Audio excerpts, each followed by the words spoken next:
Ada sejumlah sisi menarik dimiliki sirkuit Mandalika untuk gelaran MotoGP 2022.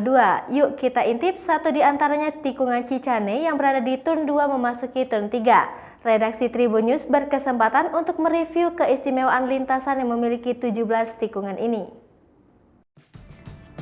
Bersama pembalap nasional Denny Pribadi, dia menjelaskan apa sisi menarik dari sirkuit Mandalika yang berada di Lombok, Nusa Tenggara Barat.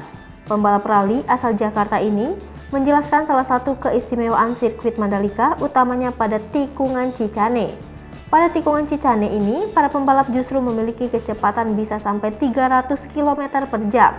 Menariknya, setelah tikungan Cicane ada sisi blind spotnya. Nah, ini menjadi tantangan bagi para pembalap. Lanjut pria berusia 50 tahun tersebut.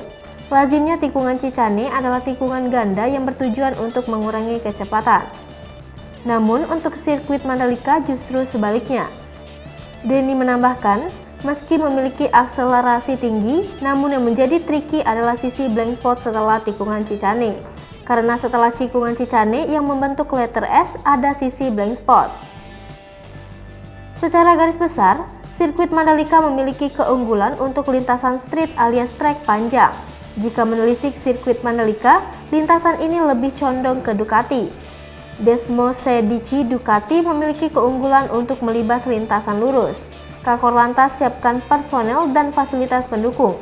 Kepala Korps Lalu Lintas Polri Irjen Pol Firman Santiabudi menyiapkan personel dan fasilitas pendukung dalam pengamanan lalu lintas di sirkuit Mandalika, Lombok Tengah, Nusa Tenggara Barat.